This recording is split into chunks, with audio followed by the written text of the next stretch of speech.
যখনই এসএসসির জন্য কোনো পরীক্ষার্থী প্রিপারেশন নেবে তাকে কিন্তু সমস্ত টপিকগুলোই পড়তে হবে। এবার ইন্টারেস্টিং ব্যাপার হচ্ছে, আমাকে অনেকেই বলেছে এটা যে স্যার টেক্সটগুলোতে কোনো অসুবিধা নেই, কারণ অনেক রকমের সহায়িকা রয়েছে এবং সেই সহায়িকা থেকে আমার ব্যাপারটা ম্যানেজ হয়ে যাবে। আবার অনেককে এরকম কথা বলতে শুনেছি যে স্যার আমি ওই জায়গা থেকে সাজেশন করে নেব, যে জায়গাগুলো আসলে পড়ানো হয় স্কুলে যে টপিকগুলো সেইগুলোই ইম্পর্টেন্ট, সেইগুলোর থেকেই প্রশ্ন আসবে। আমাদের ব্যক্তিগতভাবে মনে হয় এই ধারণা একেবারেই ভুল এবং এই বিভ্রান্তিমূলক ধারণা পোষণ করে এসএসসির প্রিপারেশন নেওয়া যাবে না।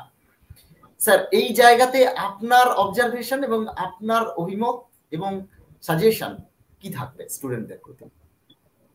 টেক্সটের জায়গাটাতে পরীক্ষার্থীরা, আপনি যেটা বললেন যে অনেকেই মনে করে যে এই জায়গাটা খুব সহজ, এই জায়গাটা আমি ম্যানেজ করে নেব, কিন্তু কার্যক্ষেত্রে দেখতে পাওয়া যায় যে বোধ হয় এই জায়গাটা সহজ বলে এই জায়গাটাই কঠিন হয়ে দাঁড়ায়।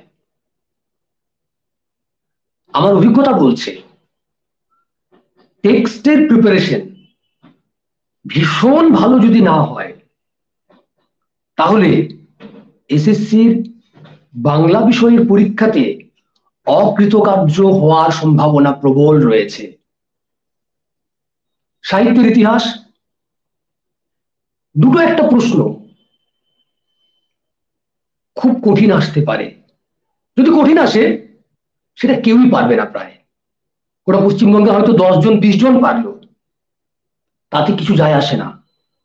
সেই 10-20 জন প্রথম দিকে র্যাঙ্ক করবে, বাকিরা পিছনের দিকে করবে, সমস্যা নেই। কিন্তু টেক্সটের ব্যাপারটা এমনই, একটুখানি যদি পড়াশোনাতে অবহেলা করা হয়, লাইনটা কোন জায়গা থেকে নিয়েছে টেক্সট আমি বুঝতে পারবো যে এটা ওই পড়া থেকে নিয়েছে, কিন্তু কোন জায়গা থেকে নিয়েছে প্রসঙ্গটা কি মাথায় আসবে না, ফলে তার সঙ্গে প্রাসঙ্গিক যে প্রশ্নটা থাকবে তার উত্তরটা আমি পারবো না। টেক্সট পড়তে হবে ভীষণ খুঁটিয়ে, প্রতিটি টপিক যেগুলো মাধ্যমিক নবম দশমে ছাত্রছাত্রীদের পাঠ্য সিলেবাসে আছে সেগুলোর পাশাপাশি যেগুলো নবম দশমের সিলেবাসে পাঠ্য নয় সেই টপিকগুলোও কিন্তু পড়তে হয়। ওগুলো থেকেও প্রশ্ন আসতে পারে, আসবে, অল্প বিস্তর আসবেই। তবে এটা ঠিক যেগুলো পাঠ্য আছে সেগুলো থেকে বেশি বেশি প্রশ্ন আসে। 10টা প্রশ্নের মধ্যে 7টা প্রশ্ন আসে যেগুলো সিলেবাসে আছে তার মধ্যে থেকে, 3টে কিন্তু বাইরে থেকে আসে। আর ওই 3টেই তো তোমার ডিসাইসিভ হবে, ওই 3টেই সিদ্ধান্ত নেবে, ওই 3টেই ঠিক করে দেবে রেজাল্টটা কি দাঁড়াবে।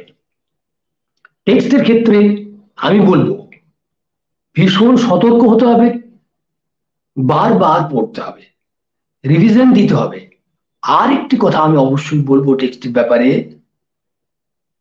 টেক্সটের অর্থ বুঝতে হবে, তাৎপর্য বুঝতে হবে।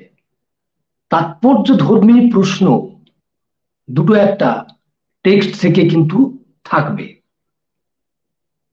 এই কথাটা কেন বলা হয়েছে, এর প্রতীকটা, এটা কিসের প্রতীক, এটা কি, এটা কি বোঝাচ্ছে, এই ধরনের প্রশ্ন দুটো একটা কিন্তু থাকবে। তাই কোনো জায়গায় না বুঝে এগিয়ে যাওয়া চলবে না, এটা একটা গুরুত্বপূর্ণ টেক্সটের ক্ষেত্রে। ঠিক আছে, আর ওই যেটা বললাম বারবার পড়তে হবে, টেক্সটের টপিকগুলো যেন প্রায় কণ্ঠস্থ হয়ে যায়।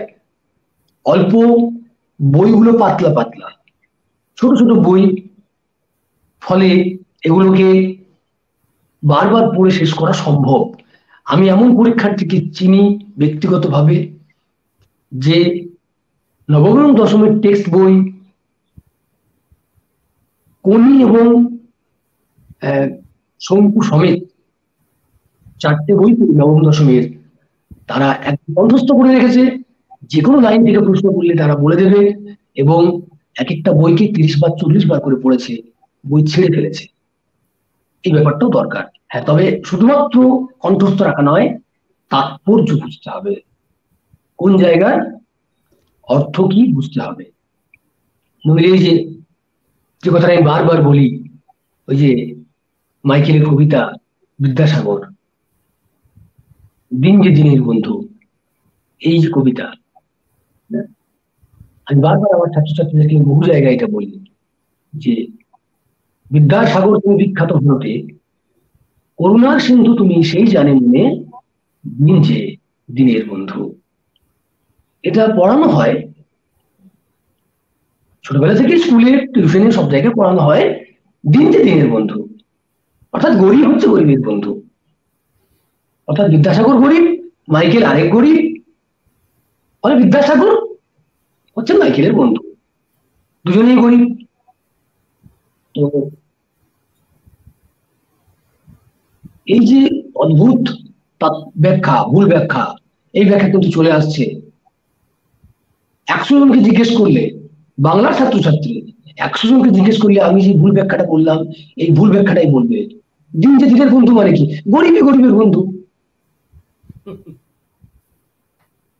কিন্তু এখানে দিনের বন্ধু বিদ্যাসাগরকে বলা হয়েছে, বলা হচ্ছে সেই জানে মনে দিন যে, অর্থাৎ তুমি যে করুণার সিন্ধু, এটা যে গরিব সে জানে তার মনের মধ্যে।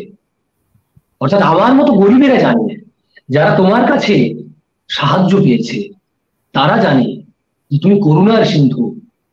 আর দিনের বন্ধু বিদ্যাসাগরকে সম্বোধন করে বলা হয়েছে, হে দিনের বন্ধু, তুমি বিদ্যাসাগর রূপে ভারতবর্ষে বিখ্যাত, কিন্তু তুমি যে করুণার সিন্ধু সেটা সে জানে যে গরিব। ব্যাখ্যাটা এমন হবে। তাহলে টেক্সটের ভুল ব্যাখ্যা পাওয়ার সম্ভাবনা, যেমন বাজার চলতি মানি বইগুলোতে আছে ভুল ব্যাখ্যা পাওয়ার সম্ভাবনা, তেমনি কিন্তু অনেক ব্যক্তির কাছেও আমাদের ভুল ব্যাখ্যা পেতে হয়। এই জায়গায় কিন্তু সতর্ক থাকতে হবে। টেক্সটের ব্যাখ্যাগুলি, প্রতিটি লাইনের তাৎপর্য, কোন পদটি কি রূপে কাজ করছে, এগুলো জানতে হবে।